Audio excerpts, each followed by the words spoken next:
What is the secret to having it all? We will talk about that and give you the exact answer in this one-of-a-kind episode of Broke to Awoke.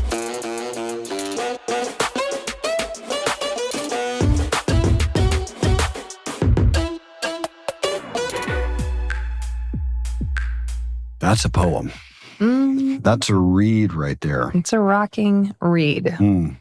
I mean, there's a lot of pieces that stood out to me. And I was thinking as you're reading it, if I were to get another ginormous leg tattoo that I don't have right now. Full leg. It's kind of long. It might be that.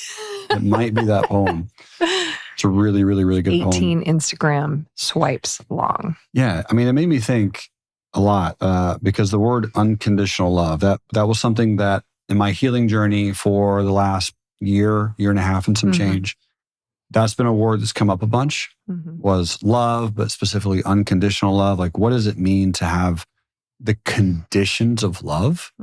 And I realized growing up, I never really felt unconditional love. Like you probably think that you would from your parents. A lot of people may or may not. But my love for my parents had conditions for pretty much my whole life. And those conditions were good enough, smart enough, talented enough, doing the right things, going to the Kingdom Hall, right, which is my version of church at the time, doing the right actions. If I did the right actions, I would get love. And me and my wife were talking about this recently, and she told me the greatest way that I could experience unconditional love now, because even she tries her best, but can she love me unconditionally? No, not all the time. She tries, but same with me. Like, I don't love her unconditionally. How much? Like unconditionally, like what does that word really mean? And it's like without any conditions at any point in time, forever and always, the way God would love someone else, that type of love where you don't have to do anything, you have to be. You don't have to do anything, you have to exist. There's nothing you need to do, there's no one you have to be, you just have to breathe and you receive love. You have love, you are love. And that's really what I heard from that poem. And my wife, when she told me, she said, if you want to know what unconditional love is, look into your eyes of your son, right? And the way he views you, there's nothing you could do, right? For you as well, right? Look into the eyes of Bear. Sweet. Look into the eyes of our sons. That's unconditional love. The way they view us right now is nothing we need to do. We just exist, and they love us. And that is a really, really cool energy to see it from the other side. Because what I heard from that was, and a new thing for me is, how does another person view me? Seeing me from your eyes, right? What do I look like other than a grade weirdo with a relatively large nose? Like what do I look like from your eyes, from your perspective? And to see that shift and to now listen to this poem and see so many beauties that when people say good or bad, it's like, no, it's neither. It's actually all love, right? I mean, hate is love that has been wounded. Oof. That was so that is like, hate is a 4-letter word. So is love. I just felt so much power from that. And that was a really beautiful read. And thank you for sharing.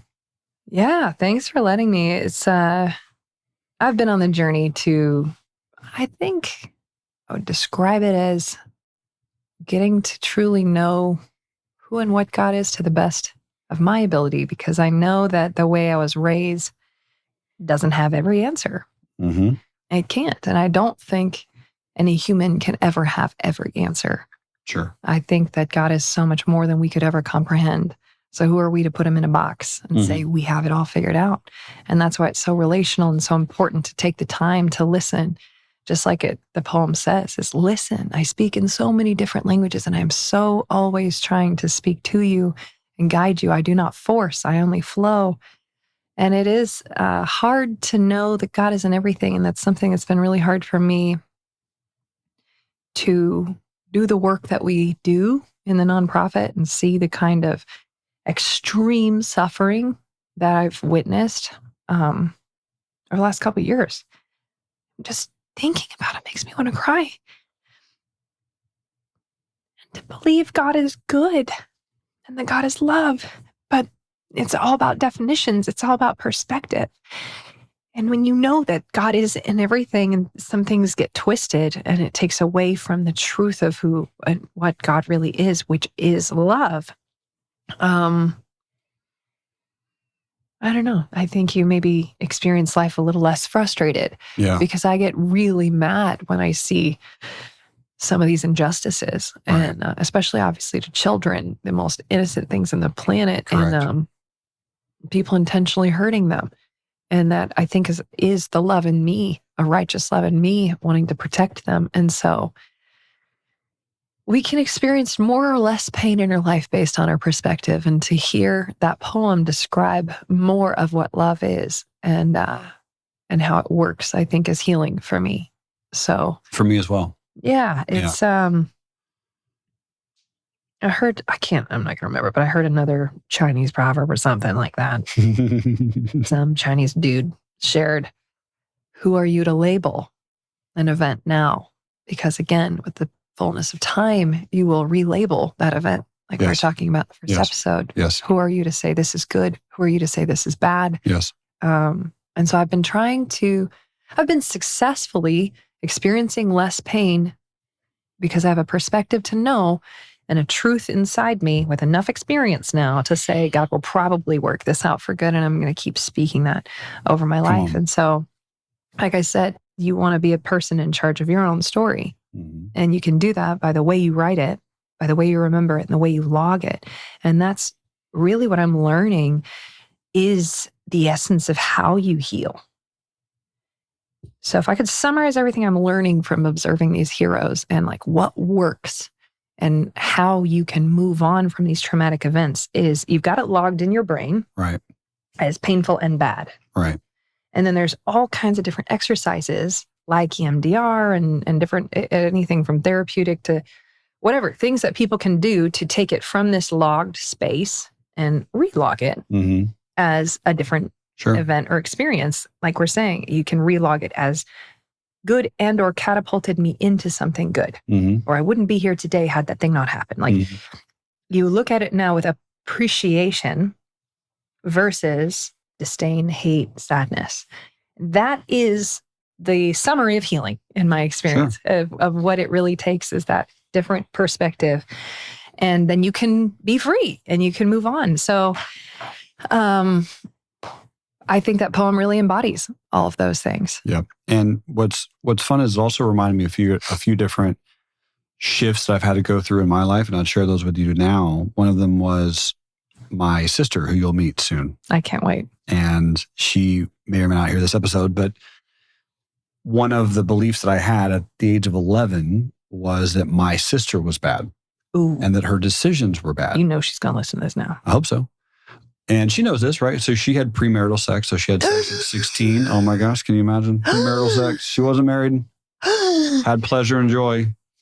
And in the religion that I was in at the time, right, that is a big, bad no-no. That's a big sin. You can't have pleasure now, right? No. Can't enjoy that, sorry. And so she got disfellowshipped because she wasn't repentful. She wasn't sad. She's like, hey, I enjoyed it. Sorry. Did she get pregnant or just? No, she didn't get pregnant. She just got busted. Yeah, just got caught. Got caught sneaking in the window by my mom, right? And we're like, where were you? Brett. She was at Brett's house. Brett. So, and when she gets disfellowshipped, right? She gets called out in front of this whole organization. Oh. And I'm there at 11. She's 16. And everyone's like, Scarlet lettered. Right. She's the scarlet letter. Right. And I immediately, in my mind, right, as an 11-year-old, said, my sister's bad. So for really close to a decade and a half. She didn't apologize. Sorry, I'm back to that. She did all that and was like, scarlet lettered. Yeah. Wow. Yeah, no, like good for her. Right? Go Brett. Go Brett and go Danielle. Good job. Yeah. And it was the moment of, for me, shifting to like this person, this direction, this belief, everything she did is bad. And I kind of kept that probably consciously a little bit, but mostly subconscious until I was probably like 27, 28, 29. Started doing a lot of healing, a lot of work. And then one of the healers in my life, who was my wife, when we started dating, she was asking me about my life and the people in my life. And I was telling her about my family and my cousins and my aunts and uncles and brothers and sisters. And I brought up that their life, their path was bad, right? And she asked me, well, why is it bad? And I told her, well, I mean, they're not making any money. They love doing drugs. They drink a lot. They're kind of broke. They're poor. They like to watch movies. They're out of shape. They're not really doing a lot of things. Not listening to this podcast, clearly. No, they're not.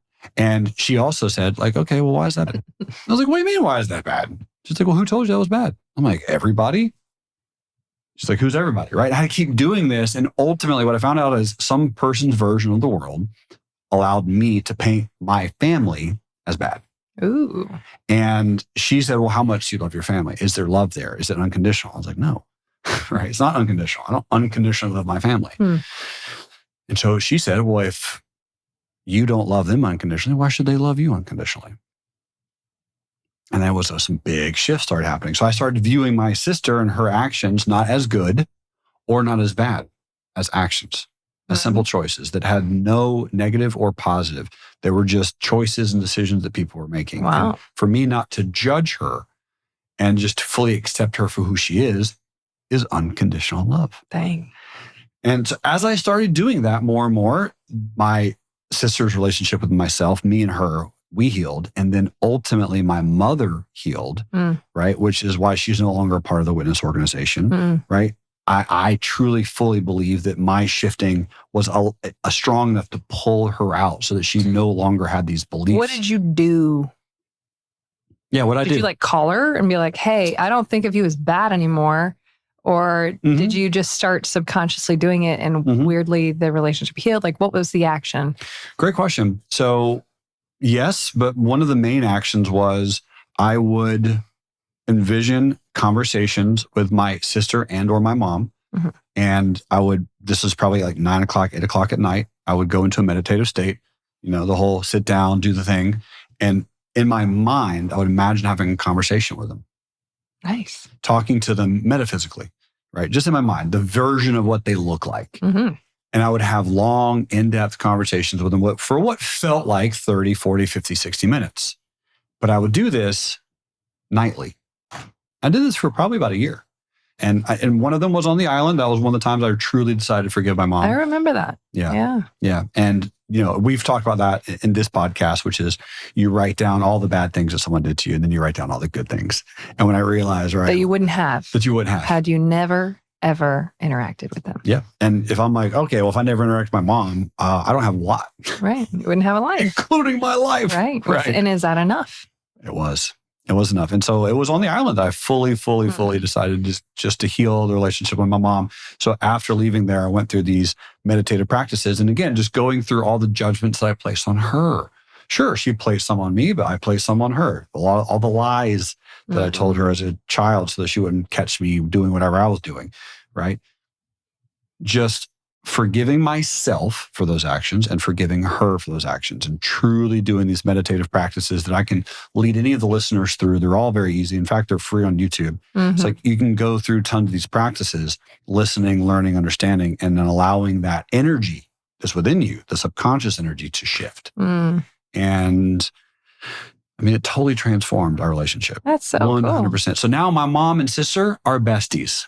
They hang out every week, all the time. Yeah, they're always hanging out. That's so beautiful. My mom is about to sell her house and she wants to start flipping houses. Yeah. And they're going to start flipping houses and they're reading books and they're eating better and they're eating cleaner and they want to start stepping into wealth. And my sister has like $7,000 in her Robinhood account. Started from zero a year and a half ago. Yeah, she's rich. She's doing awesome. It's so cool. So she's getting into this process and this progress, and it has nothing to do with me. It has everything to do with I decided, to your point, to not see good or bad, but to simply see love and to work on healing myself and my connection with my family members. Love that. That's really cool. I've been learning a lot lately about, how do you actually basically, I'm trying to explain it. It's hard. It's embody the feeling of the wish fulfilled. I've been obsessed with really understanding how does faith work, because I'm not a woo-woo person, but faith can come off as woo-woo. It's believing in that which is not seen.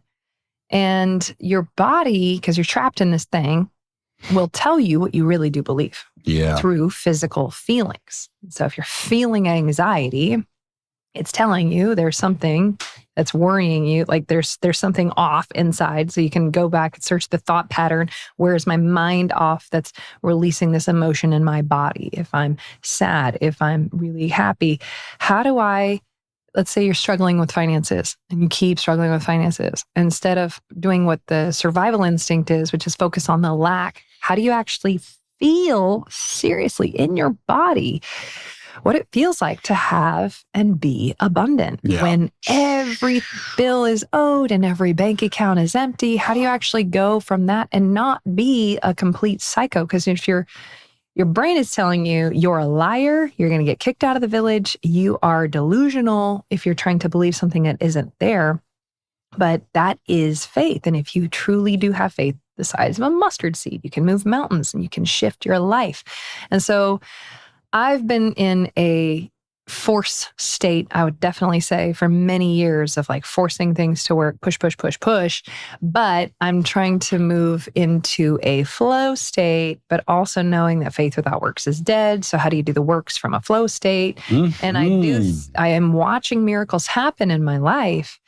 If I can do what you said, which is sit there and control your mind. It's the only thing you can control in your life. Everybody write that down. The only thing you can control in your whole life is your own mind. Nothing else. That's it.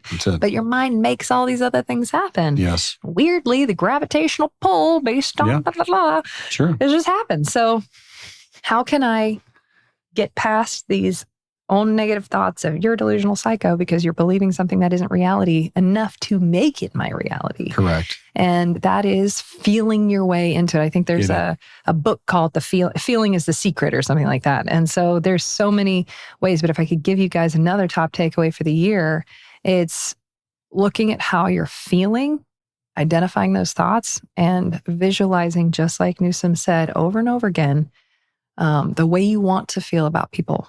The way you would like to be loved. And instead of just noticing everything wrong your husband or wife does, they're not loving me the way I want to be loved. Like, how do you start speaking life over your relationship and just being the best you that would attract that best out of that? Like, there's just a lot you can do with your mind, and know that your feelings are your sign that you may or may not be on the track that you want to be. But it start taking control of those things so that you can live an elevated life. I really do believe in my head you can have this miracle-filled, happy, fun, joyous, abundant life.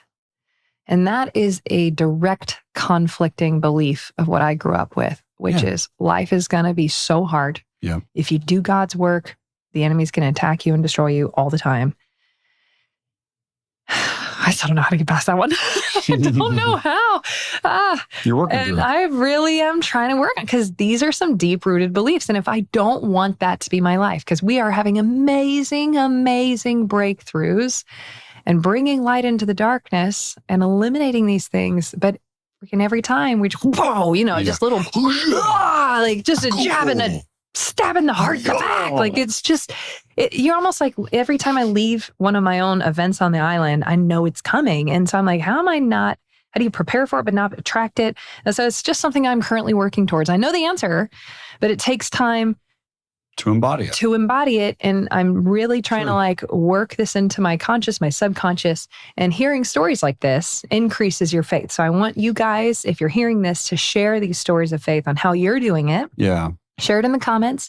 Message us on how have you hacked into your brain to control your subconscious to attract this beautiful life, these beautiful relationships, the healing from the past, no matter how hard it was. If it's somebody you want in your life, there's people who hurt me in the past. I've forgiven them, but they are not welcome into my future. Yeah, you can forgive them. You don't have to welcome people back into your future as part of your forgiveness. Just forgive the haters, huh? That's a big awakening. People have not realized. It's like, just because you forgave them does not mean they have to be part of your future. Correct. Move on. There's more people available to be in your world. So true. So, all right. We want to hear from you. How are you doing this? We are open books. We're constantly learning. Who are you learning from? What are you reading? How can we be increasing the faith in our own life to have these beautiful lives so we can give these beautiful lives to more people? Speaking of unconditional love, In the next episode, we're going to be defining our marriage type and some pro tips on how to make that marriage type work. See you in the next episode.